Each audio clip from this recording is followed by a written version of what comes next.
Okay, the death of Pono.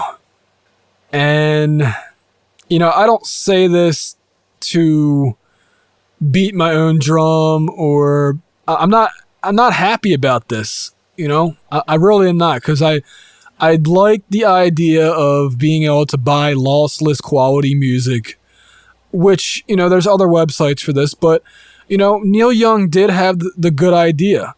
But unfortunately, the way things happened, they used too many third-party vendors instead of hiring their own software developers, and they ended up screwing themselves over. This happens a lot of times in business. You become too big too fast, and I don't think Neil Young expected to get $6 million on his Kickstarter campaign.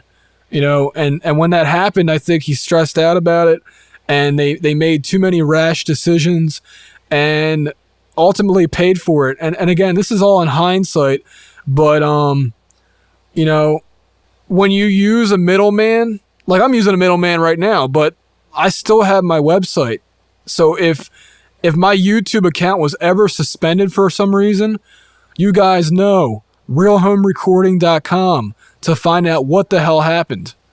So, okay. So there was a website called PonoSucks.com.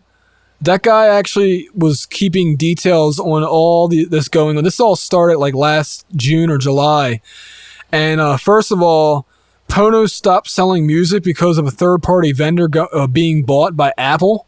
Yes, the Apple computer company bought the company, I forget the name of it, but Pono was using a third-party vendor to sell their music through, and that fell through because Apple was like, nope, we're cutting you off. And Neil Young's not going to be suing a billion-dollar company. So anyway, the next nail in the coffin was security certificates were not updated on the website. The last Twitter post from the official Pono account was January 23rd, 2017. And the other third-party vendor that Pono relied on was JRiver. They were the developers behind their download/conversion software and their transferring software. So again, using a middleman, while cheap and quick, ultimately can screw you over. And apparently, the company that makes JRiver, which is a company called Omniphone, they are owed $28,000 from Ivanhoe, which is actually the real name of Pono Music. Ivanhoe LLC or Incorporated owes Omniphone $28,000, according to Jim H. from JRiver. So, so here you have a $6.2 million Kickstarter campaign, and less than 3 years later, the company is basically dead. And again, I'm not here to stomp on the grave of Pono Music. Like I said, I think that their music player is a good device, and I think right now you can buy it pretty cheap. And as long as you know how to transfer files from a computer to a USB storage device, you could still keep buying lossless audio files from like HD Tracks and other websites like that. Then the Pono Music Player itself is a good device from what I've heard. The headphone amplifier, the digital to analog converter, all good stuff. So, buy it while it's cheap, because I think like 10, 20 years from now, this thing is going to be a collector's item at the very least. I don't know how long they're going to service it, but apparently if you do need tech support or hardware service, then the guy to contact is phil@ponomusic.com. But rest in peace. And I say that in all genuine sincerity. I wanted Pono as a overall company to succeed. I didn't like their marketing verbiage back in the day. That's why I made that video, call it Raining on Neil Young's Parade, because he was basically taking a dump on CDs and 16-bit 444 16-bit 44.1 kilohertz audio, and then ironically, a lot of the music in the Pono music store was 16-bit 44.1 kilohertz audio. So it's like, you can't like talk trash about a format and then go try to make it for $1.50 a pop or $2 a pop. Like, that's just ridiculous. And I think what's the saying?